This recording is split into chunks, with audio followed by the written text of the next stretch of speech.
Mendel के 3 law खत्म हो चुका है। अब हमको पढ़ाना है नॉन मेंडलियन या एक्सेप्शन ऑफ मेंडल्स लॉ, मतलब मेंडल के नियम के अपवाद। मेंडल के नियम के आपने 3 नियम को पढ़ा। एक फर्स्ट नियम पृथक्करण का नियम, दूसरा क्या पढ़े थे प्रभाविता का नियम, और तीसरा क्या पढ़े थे स्वतंत्र अपव्यूहन का नियम। तो यह हो चुका था। तो अब हम चलते हैं मेंडल के नियम से विचलन भी इसको करेंगे, तो बहुत हार्ड से इसमें कोई चेंजिंग नहीं होगा। मेंडल के पद से विचलन या मेंडल के नियम का विचलन, ठीक है। तो इसमें क्या है 3 मेंडल के नियम के अपवाद कितने हैं 3। तो एक हो गया इनकम्प्लीट डोमिनेंस, अपूर्ण प्रभाविता के नियम। पहला क्या है अपूर्ण प्रभाविता के नियम। दूसरा है मल्टी एलेलिज्म मतलब बहुविकल्पता। तीसरा है कोडोमिनेंस सह प्रभाविता। एक एक करके इसका स्टडी करेंगे और बहुत ध्यान से स्टडी करो और इसको देखिए आपको दिमाग में एकदम छप जाएगा। देखिए क्या है अपूर्ण प्रभाविता को लिए हैं कहने। अपूर्ण प्रभाविता के नियम के कुछ प्रमुख बातें हैं जो आपको जानना आवश्यक है। मतलब अपूर्ण प्रभाविता का खोज किसने किया कार्ल लोरेंत्ज ने किया, ठीक है, जो मेंडल के नियम के अपवाद को दर्शाता है। Exception of Mendel's law, Mendel के नियम का अपवाद है तो जो है मेंडल के नियम का अपवाद है, ठीक है। अप्लाई ऑन मतलब किस पर अप्लाई होता है, ठीक है। तो यह अप्लाई होता है 4 o'clock प्लांट पर। किस पे 4 o'clock प्लांट, और एक है जलापा पर, ठीक है, और एक है गुलाबास पौधा यानी रोज प्लांट पर यह अप्लाई होता है।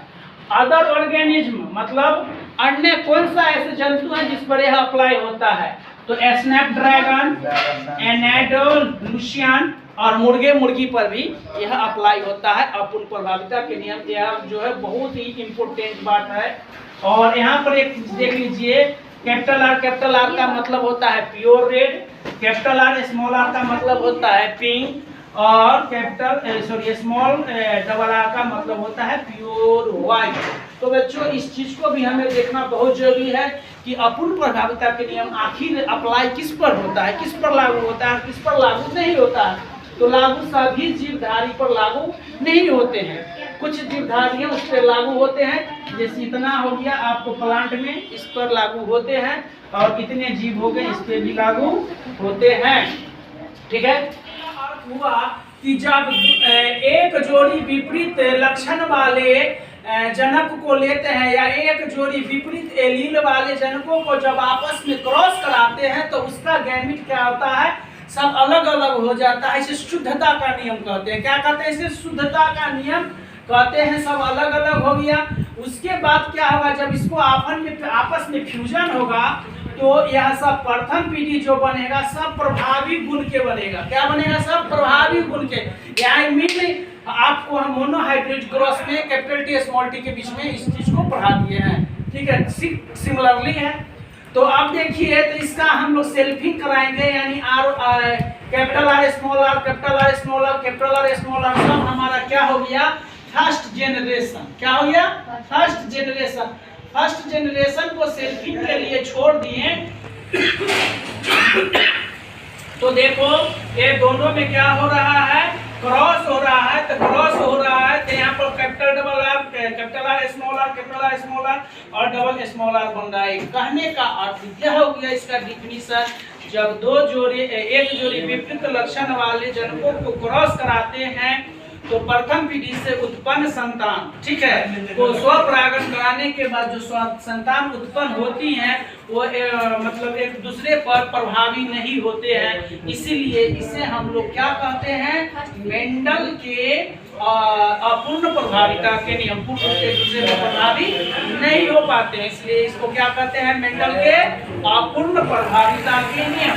बच्चों आप देखें कि यहाँ पर प्योर रेड से और प्योर व्हाइट फ्लावर वाले जो हैं उसके बीच में हमने क्या कराया क्रॉस कराया। तो क्रॉस कराने के बाद आपको जो यहाँ पर सेकेंड पीढ़ी जनरेशन जो है आर मतलब कैपिटल आर मतलब क्या शुद्ध लाल फूल वाले पौधे हुए हैं।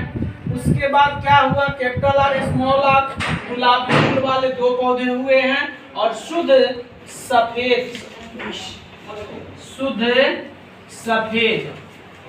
सफेद फूल वाले एक मतलब फूल पौधे हुए हैं, पौधे हुए। अब देखते हैं इसको, देखिए रिजल्ट आप इस तरह भी करा सकते हैं। ये देखो क्या हुआ, प्रथम पीढ़ी से जो उत्पन्न संतान हुआ था capital R small R, capital R small R, तो कोई 2 को ले सकते हैं, capital R small R similarly है, लीजिए यहाँ से, यानी capital R small R, capital R small R, यहाँ पर दोनों का सिंबल दे दिए हैं, नर का और मादा का भी सिंबल दे दिए हैं। नर का सिंबल देखो आर आर में पहले क्रॉस आएगा तो आर आर मिलेगा, capital R capital R, capital R small R में, यानी इसको माना नर, इसको माना मादा, तो ये दोनों में क्रॉस कर रहा है। देख लीजिए भरने का आया दीदी, यहाँ देखो कैपिटल आर तो capital R small R, capital R small R. अब इसको इससे साथ में क्रॉस करवाएंगे, कैपिटल आर स्मॉल आर, और यहाँ पर क्या निकल गया रिजल्ट, स्मॉल आर। बच्चों आप देखिए बेहतरीन है फिनोटाइपिक रेशियो, फिनोटाइपिक रेशियो देखकर बताइए कितना हुआ, 1:1। जीनोटाइपिक अनुपात कितना हुआ, 1:1। यस, यानी एक जो हुआ शुद्ध लाल फूल वाले पौधा और 2 जो हुआ एक कंडीशन यानी गुलाबी फूल वाले पौधे और एक हुए सफेद, क्या है, सफेद फूल वाले पौधे। तो कहने का अर्थ यह हो गया कि मेंडल के पूर्ण प्रभाविता में जीनोटाइप और फिनोटाइप रेशियो जो होता है इक्वल होता है। समझ में आया, यानी क्या कौन ऐसा नियम है मेंडल के अपवाद में जिसका जीनोटाइपिक रेशियो और फिनोटाइपिक रेशियो बराबर होता है, अपूर्ण प्रभाविता। अपूर्ण प्रभाविता का नियम क्या है कि जो एक युग्मक जो इसमें नई पीढ़ी जो बनेगा दूसरे पीढ़ी पर मतलब अपना प्रभाव नहीं दिखाता है, इसलिए इसको हम लोग क्या कहते हैं, अपूर्ण प्रभाविता के नियम। जो प्रभाविता के नियम का ही उल्टा है, प्रभाविता के नियम का क्या है, उल्टा है, नहीं उसमें प्रभावित करता है, इसमें कह रहा है कि पूर्ण रूप से प्रभावित नहीं करता है। ठीक है।